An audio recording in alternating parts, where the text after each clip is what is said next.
Hello everybody and welcome back. As always, my name is Addie and this is the Knits by AJ Crafting podcast and this is episode 61. I hope you've all had a wonderful week. It's been a really busy week here, but one of those weeks where you feel like you're really busy all the time but you don't really feel like you've done anything. So yeah, I don't really have a list of things that we've done or anything. I just feel like I've been really busy.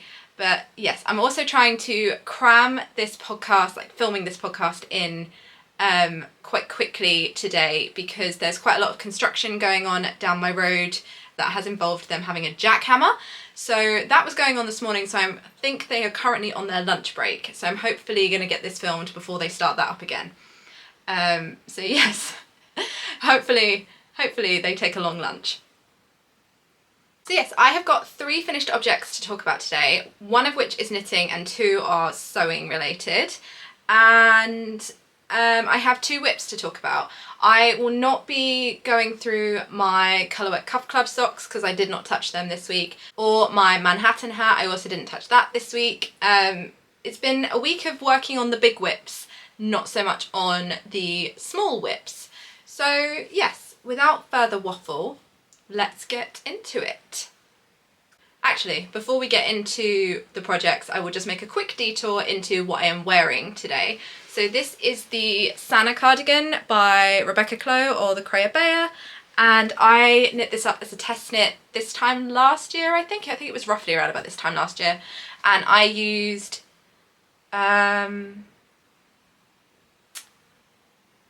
BC Garn Big Bio Balance in the colour Marine, I think it was. I knit up size 1 and I have got these lovely buttons from Pigeon Wishes. They just look like this. I think these are the Neverland buttons, but I could be wrong. If I am, I will put what they actually are up on the screen. So yeah, that is what I'm wearing.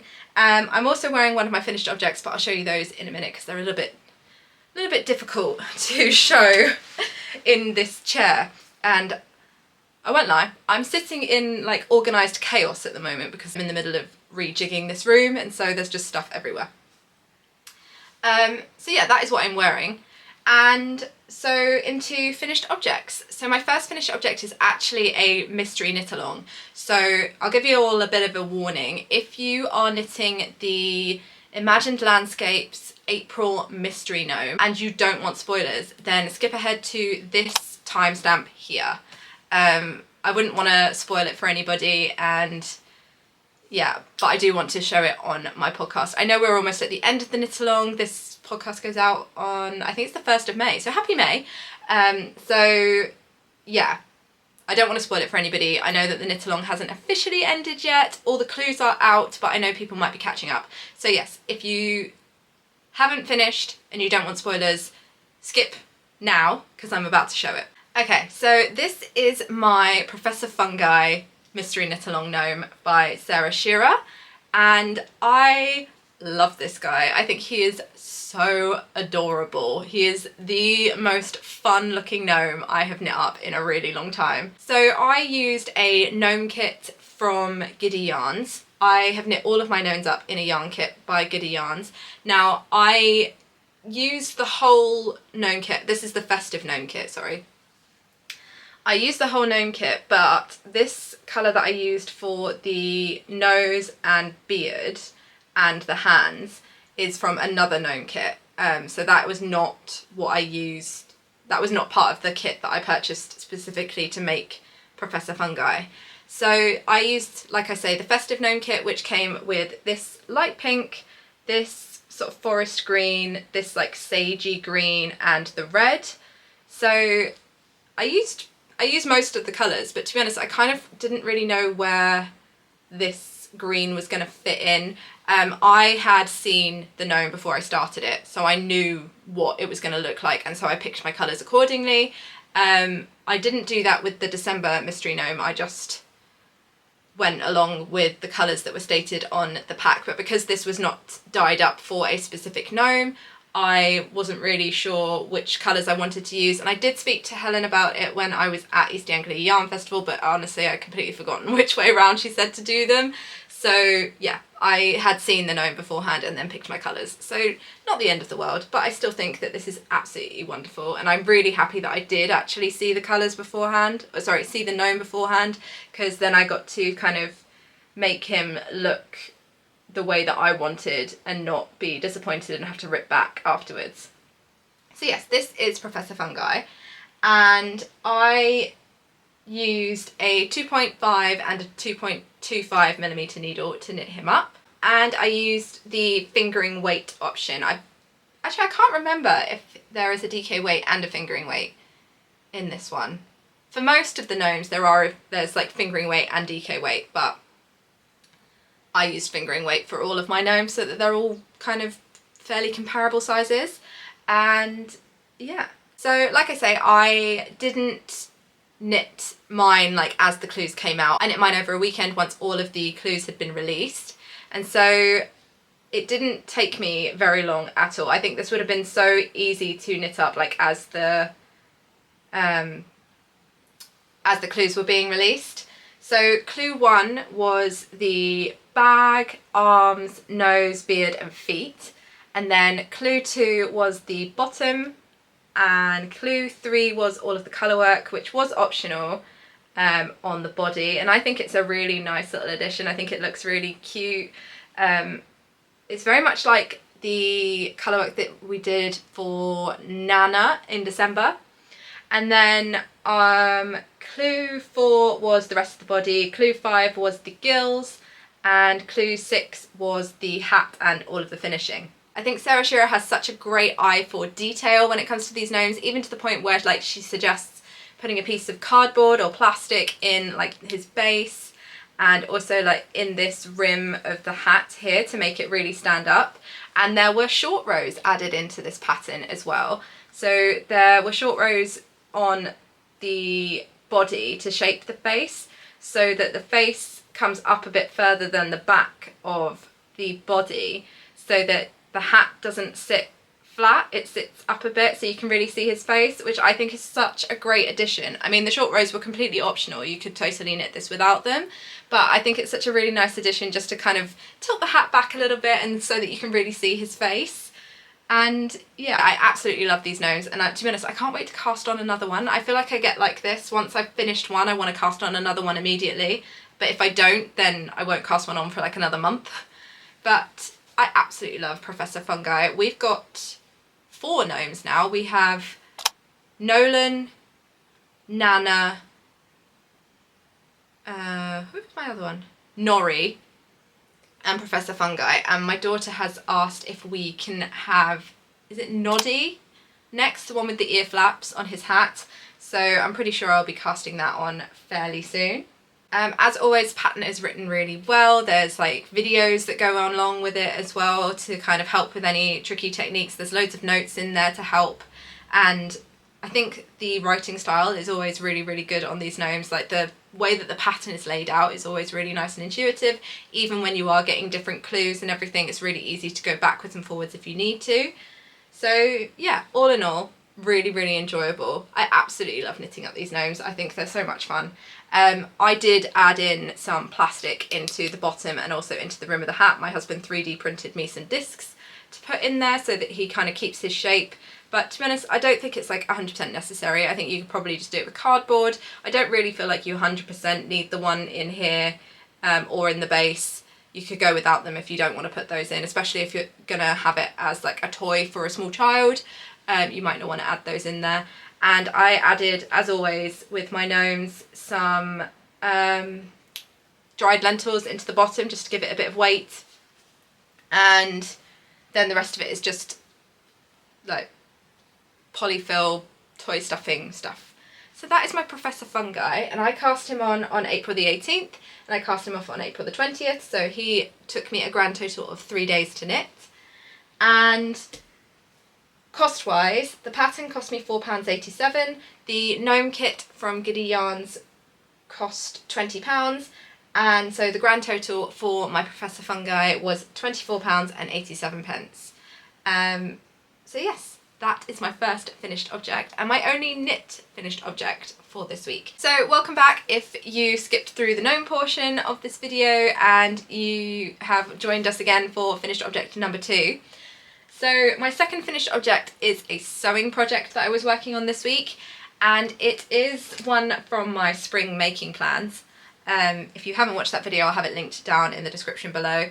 But yes, in that video I did say that I wanted to add to my like spring summer wardrobe this year, and so I decided to sew myself a Hazel dress this week. Now this is going to be really awkward to show. I will get some b-roll so you can kind of see this in a bit more of a sort of easy to view setting. But this is my Hazel dress, and this always looks enormous when it's like on a hanger or being held up, but it fits quite nicely. It is oversized, but it does fit nicely. So this is a pattern by ROSARY Apparel, and I sewed the size 4 in this out of this wonderful like burgundy kind of wine coloured cotton gingham that I got from the Fabric Beehive. I've got tons of this fabric. I'm going to be making like some cushions and things out of it, but I really wanted to make a dress out of it as well for the summer, and I thought that it was going to be a really good like transitional colour for not only spring summer but also like autumn winter. And I thought with the alterations that I was going to be doing to this, it was going to be a really good layering piece, and I think it is. I wore this yesterday and it is so nice and sort of light and airy, but also not like hugely just summery. So yeah, I think it is going to be a really good transitional piece.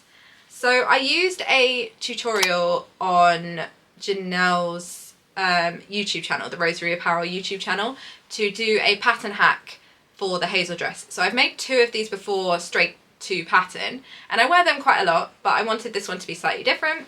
And so I used the video that she made to recreate, I think it was a Lazy Oath dress from a few years ago. I'll link the video down below if you did want to go and watch that. But essentially you sort of change the bodice.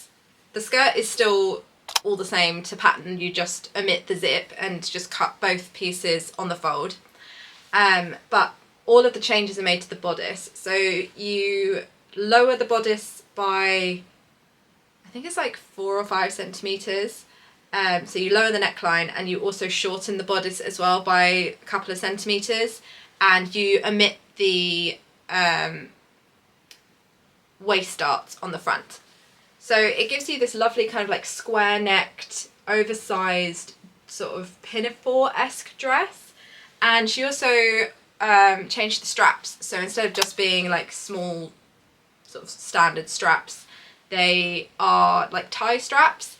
I changed mine from that video and I made them like double the width just by cutting the fabric on the fold, so that I could have slightly wider straps so that they were a little bit more bra friendly if I wanted to wear this without anything on underneath.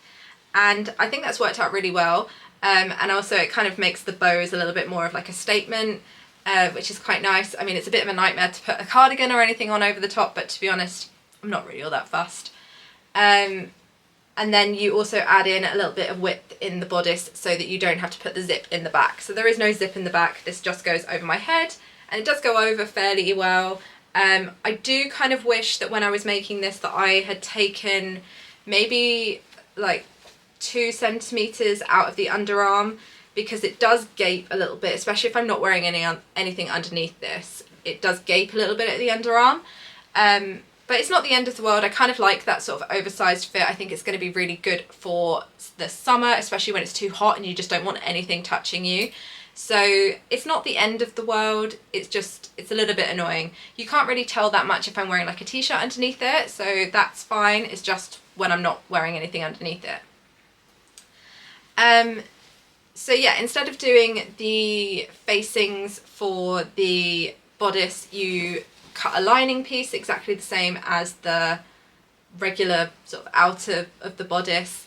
And yeah, she talks you through all of the instructions to add in the lining in the video. I just used some leftover, I think this was a bed, like a duvet cover, this white fabric. I just used that for my lining, and yeah, I think this has worked out really, really nicely. I think it's a really lovely layering piece. It has pockets, which I love. Like, never am I going to be wearing a dress without pockets, because I need pockets. Also, where do you put your hands? Like, I feel like I just need them for like comfort sometimes. I really like that the straps are adjustable so I can move them about if I need to, and I really do like how light and flowy it is. This fabric is really lovely and breathable. It is like 100% cotton. It's really, really nice, but it's got a nice weight to it as well, so it's not just blowing about in the wind all the time. So yeah, I am really happy with how this turned out. It didn't take me very long to sew at all. I sewed this up in a day, and my daughter asked if she can have a matching one, so I might have to figure out how to do that for her, because it is a really versatile piece, and I think it'd be good for her, like especially in this fabric. She could wear it with tights in the winter, with like a little sort of, maybe like a fingering weight jumper or something underneath it. Yeah, I think it would be a really nice little piece for her as well, and to be honest, that's how I'm going to wear it in the winter. So yes, as always with Janelle's patterns, the instructions were really easy to follow. I mean, it kind of helped the fact that I have made this dress twice before, but yeah, the pattern was really easy to follow, especially since you didn't have to add in the facing, didn't have to add in the zip or anything, so it's just a really easy sew. And yeah, I think it's going to be a real like staple in my wardrobe now. I think it's going to carry me through all of the seasons, and I'm really happy to have it in my wardrobe. I think the length, oh, I went for a midi length on the skirt. I just cut the skirt piece. I think my skirt piece is actually a size 6 instead of a size 4, because that's what I had from my previous versions. But yeah, I really like the length of the midi skirt in that pattern. Like, I don't really enjoy wearing anything like shorter skirts, so I do really enjoy the midi length. So yes, very, very happy with how that turned out. So that was my second finished object. My third finished object is kind of like more of an alteration piece. So a couple of weeks ago, was it? I think in March, I sewed up a pair of lane pants by Sydney Graham. I sewed the size 2, and I used a green gingham linen that I had in my stash that I think I must have picked up. I got it when I was at the Knitting and Stitching show back in October from the Rainbow Fabrics remnant stand.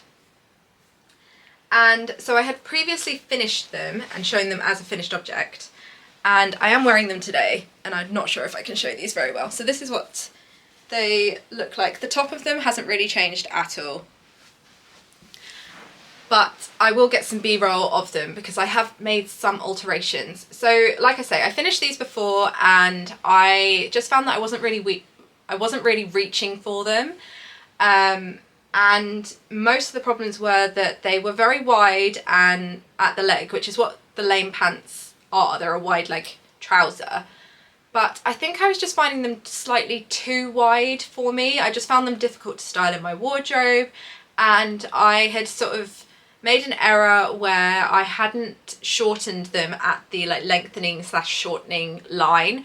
And so when I did so I had to take some length out, and then when I did the hem, there was like a tuck in the seam, and it was on both legs, so it was obviously a problem with the like where I had cut them for the length, and then being maybe slightly wider at that point, and so there was more fabric than I needed, and so I didn't like that, and I knew that I needed to go in and fix that. But I've been lusting over this pair of trousers from Toast for, I'd say, a good like 6 months. I have been seeing them everywhere. The targeted ads have been getting me, but I wasn't willing to spend the £135 for this pair of elasticated waist trousers from Toast. It just wasn't in my budget. And then I thought, actually, you know what? They're not that different to the lane pants. And so I decided to, since I was going to have to go in and alter them anyway to fix the hem issue that I was having, I thought, you know what? I'm just going to alter my lane pants to be these trousers from Toast and have like my own dupe. So I cut myself some patch pockets. Actually, no, sorry. First, I undid the inseam of my lane pants, and bear with, let me take them off so I can actually show you. Okay, so this is what they are looking like now, and still not able to really show you in their like full glory, so I will obviously get some B-roll of me wearing these. But essentially all I did was undid the inseam along the inside of the leg, which took forever because I had top stitched it twice and overlocked it and obviously sewn the seam. So I had like 4 lots of stitching to undo, which took a long time. But yeah, so I did that, and then I had some leftover fabric from actually sewing these. So I cut myself some patch pockets, which you can't really see because they blend in quite nicely, to be honest. So yeah, I cut myself some patch pockets, essentially just by cutting 2 rectangles that were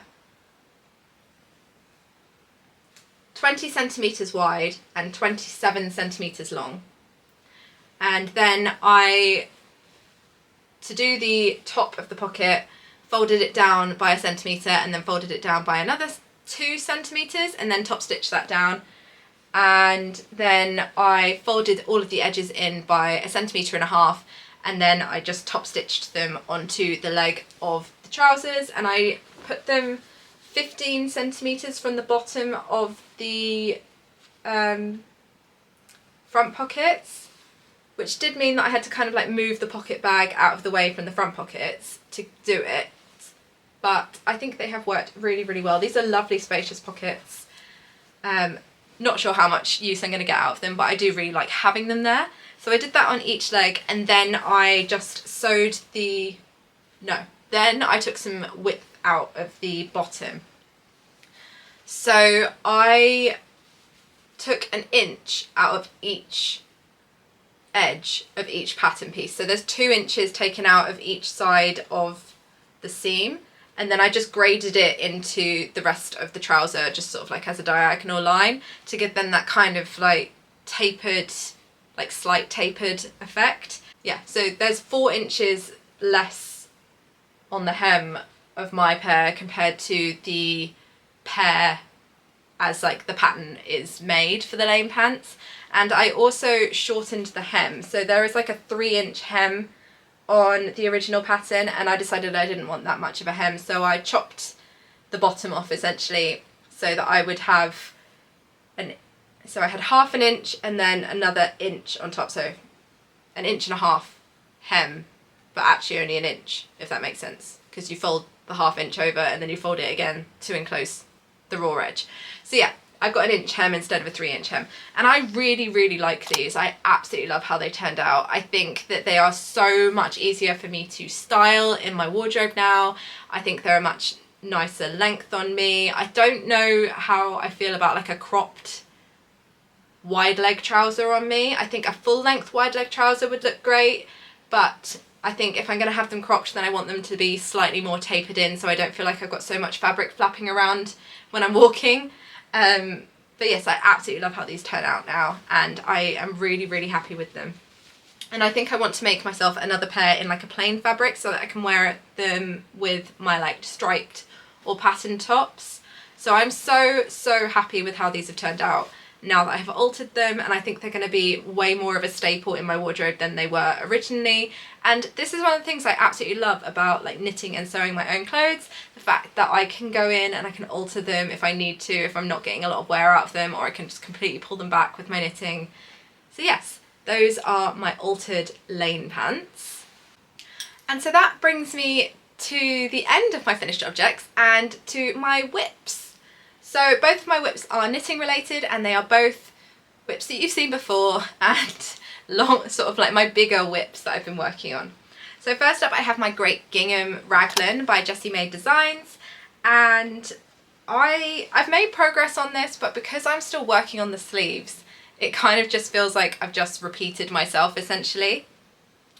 So if you are new and you haven't seen this project before, I am knitting the Gr8 Gingham Raglan by Jessie made Designs. Like I say, I am knitting up size 1, but I am slightly off gauge by 1 stitch. My gauge is 1 stitch larger than the pattern, so I'm going to have slightly more positive ease. And I'm using a 4mm needle, and I'm using Yarbow 2TR Ull in the colours Cherry Pie and, what was it, Apple Blossom? And I kind of been feeling quite deflated, not only with this whip, but actually with both of my like big whips at the moment. We've kind of had a bit of a shift in the weather. It's been much warmer this year than it usually is in the spring. Usually it's a lot more kind of like chilly wind, like highs of 15, on a good day. And it kind of stays like that until like maybe mid-May, and then it suddenly warms up. But this year we had quite a warm April. Like we've had sort of like 20, 21, I think today is supposed to be like 23 degrees Celsius, which is not the average for April. I'd say we usually get that like at the end of May, definitely not in April. We might have like the odd warm day, but it's been like full weeks of warm weather, which has been lovely, absolutely wonderful to be able to get out and about and enjoy the weather and everything, but does make me feel like knitting 2 jumpers in 100% wool in this weather, I'm probably not going to get a huge amount of wear out of them by the time I finish them, especially if it's going to like continue on this sort of curve of warm weather at the moment. So yeah, I've been feeling quite deflated with them and sort of like, oh, I'm not going to be able to wear these when I finish them. Like, is there much point in working on them at the moment? Should I just shelve them and then come back to them when the weather cools down a little bit? But I mean, ultimately, I probably should just carry on with them, and then by the time the weather does cool down, they will have been finished for quite some time and they'll be ready to wear. But yeah, I think it's that thing of like, oh, the weather's changed, I should be working on things that are more appropriate to this weather. But yeah, essentially I've just been feeling a bit deflated with my whips. So last week when I showed this one, I was here. I'd done the first pattern repeat on sleeve 2, and I've done 8.5 pattern repeats now. So I still have 2.5, is it 2.5? Yeah, 2.5 pattern repeats left to do on this sleeve. I had hoped to be on the body by now, but yeah, I just seem to have not been as fast at knitting this as I thought I was going to, which is fair enough. Like, it's not like a small amount of knitting to knit a whole sleeve. So yeah, that is where I am now. This was very much just a really kind of simple tube. It was obviously just concentrate on what row of the colour work I was on, because like the first, there's no shaping, they are just like tubes, because I'm not doing the ribbing first. I'm going to go back and do that afterwards. And I'm going to do the body the same. I think I've decided now. I'm just going to do the body in the same way that I would do that I've done the sleeves and cast on with the provisional cast on. And then I will do all the ribbing at the end, or perhaps when I need to join in a new skein, because I'm still in my first 2 skeins of my yarn. I think I'm going to get the whole, well, yeah, I'm pretty sure that I'm going to get the whole sleeve out of these 2 skeins and then start the body with them, so then maybe I'll do the ribbing on the sleeves when I have finished these 2 skeins, when I join in my other 2. But yeah, so now I just need to get going on finishing this up and do the last 2.5 pattern repeats and then start the body. I think I might have to add in a bit of length to the body. I need to do some measuring of, like, on me to see where the end of the body is gonna stop, because I do have quite a long torso and it is already like a cropped jumper, so I think I might need to add in some length, which might cause me a couple of issues with yarn, because I think I bought just enough. So yeah, I need to do some maths and everything on that. So that is what I need to do this week. But I am really enjoying knitting the colour work on this. It's just because it is such a woolly wool that I kind of feel like I'm not really going to get a huge amount of wear out of it. But I think it'll be nice on like a really sort of, on like a chillier day. But it'll be nice to have it waiting for me like when it does cool down, maybe at the end of the summer. I mean, it might be that we have a chillier May. I doubt it, but you know, this is the one that I'm kind of more thinking isn't going to get a huge amount of wear out of it, because obviously it's all over colourwork, so it's kind of double layered, it's sport weight, and it is quite a woolly wool. It's more rustic than the wool that I'm using for my other whip. So yeah, I'm concentrating on getting it done because obviously it's on the needles already. I don't like to just leave things lingering, but yeah, I'm not sure how much wear I'm actually going to get out of it. So I cast this on March the 27th, and it's currently been on my needles for 35 days. And probably going to be on there for a fair bit more because I've not even finished the sleeves yet. I feel like I sort of didn't take that much time to do the first sleeve, and then the second one has kind of just been not as fast as I initially thought it would. But to be honest, my other whip did take up quite a lot of my knitting time over the past week when I wasn't solely knitting a gnome. So that was my Gr8 Gingham Raglan. So that brings me to my final whip of today, and it is my Charlie Pullover by MORECA Knit.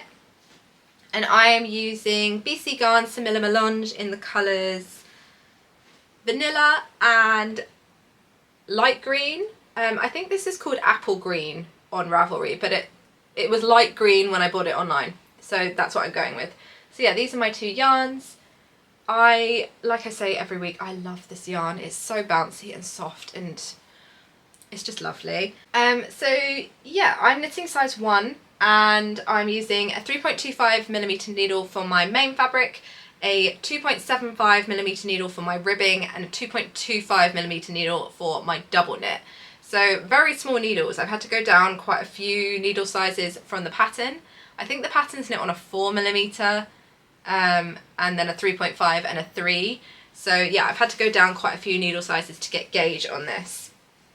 So when I showed this last week, I was on the sleeve. I think I just joined in the contrast colour for the first stripe of the sleeve, and so since then I have finished my first sleeve. I will try this on and get some b-roll of me wearing it so you can kind of see where I am, like what it's looking like at the moment. And I think this sleeve is so nice. I love this kind of like gentle shaping in there. I like the like long elegant rib, although I feel like I got a bit cocky with this, thinking, oh, this sleeve is going to take me next to no time. I might like finish both sleeves this week. But it was really quick to knit up whilst I was doing the decreases and the stockinette and the stripes, because obviously I was changing colours, which kind of makes it feel like it's going quicker, and obviously losing stitches doing the decreases. But then I got to the ribbing, and this ribbing is 11 centimetres long. So I knit 11 centimetres of 1x1 rib on a 2.75mm needle, and it took me forever. Like, I think it took me as long just to knit the sleeve, like just to knit the ribbing, as it did for me to knit the entire rest of the sleeve. Or that might just be because I faffed about with it and whinged constantly because it felt like it was taking forever. I mean, I think it's beautiful. I think it's a really lovely, like, long, elegant ribbing, and I think it's gonna look wonderful once it's blocked out and everything. But oh my goodness, it took forever. It just felt like it was going on forever because it just didn't feel like it was growing at all because it was on such small needles. And to be honest, it probably wouldn't have taken too long if I just sat down and just got on with it, but it's a lot of ribbing on very small needles. And actually it's quite a tight gauge for the ribbing, because this is a sport weight yarn. Obviously knitting it on a 2.75mm needle, it wasn't like knitting fingering weight on a 2.75mm needle, and so it was quite harsh on my hands. Like, it wasn't painful, but it was uncomfortable to do for a long time. So it took me a long time sort of like picking it up, putting it down, working on something else, going off and doing something else, just so that I didn't like give myself an injury, which might be a bit over dramatic, like, but yeah, I'm not gonna carry on knitting it if it's uncomfortable for long periods of time. So yeah, I think it's a beautiful bit of finishing for the end of the sleeve, but it took me a long time and it wasn't that comfortable to knit. So yeah, I've kind of put off carrying on with this that much and worked on my Gr8 Gingham instead, because I was procrastinating casting on the second sleeve because I didn't want to knit the ribbing again quite so soon after finishing this one. But yeah, it was worth it in the end, essentially. And this sleeve didn't really take up as much yarn as I thought it was. I thought I was going to be using like a whole skein for the sleeve because obviously it's quite a small gauge, but it didn't take up as much as I thought. So I had a bit of yarn left over once I had finished and bound off the sleeve of the main colour. So then I went back in and added in some rows on the body just to finish up that skein. So I was here where my little mushroom guy is. And I think I added in, what was that? Yeah, so I added in 8 rows to the body, so got a little bit of extra length in there.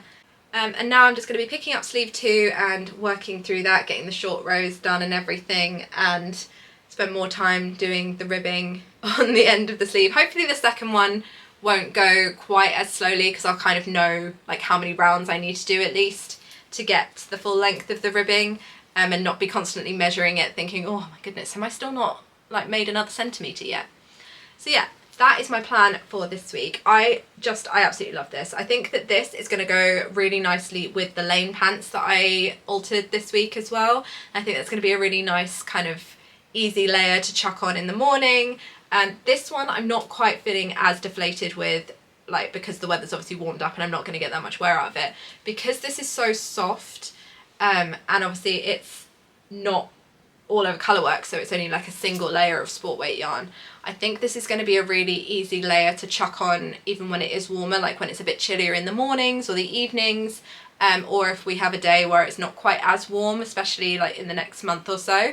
So I am slightly more motivated to get going on this one than my Gr8 Gingham. I might actually carry on working on this and then cast on my honey vest as well and have that going once I've finished this, and have my Gr8 Gingham going on in the background. So yeah, gonna get through the second sleeve and hopefully get some more work done on the body as well, and then hopefully I will be able to get a good amount of wear out of this as well. So yeah, I think this is just going to be a really good sort of basic in my wardrobe. And like I said last week, I really do love the pattern. I think it's really well written, and yeah, really excited to get going on this again and add in another skein. I've got 3 skeins of my main colour left, and I've not even, like, I've still got a good amount of my first skein of my contrast, so it's not eating up as much yarn as I thought it would. So yeah, that is my Charlie pullover for now. I think the oversized nature of this is going to really kind of help as well, to kind of have it as a nice layer throughout the spring summer as well, just to chuck it on with like I say, my lane pants or pair of shorts, or just chuck it over a dress quickly. Yeah, I think this is going to be a really good basic for me over the next coming few months. So I cast this on April the 2nd, and it's currently been on my needles for 29 days. And hopefully get some good work done on it this week. But that is everything that I have to share this week. I hope you guys have enjoyed hearing me waffle on about what I've got on the needles at the moment, or what I've been sewing. As always, I would love to hear about what you guys are working on down in the comments. And I guess I will catch up with you all next week with another podcast. Happy making!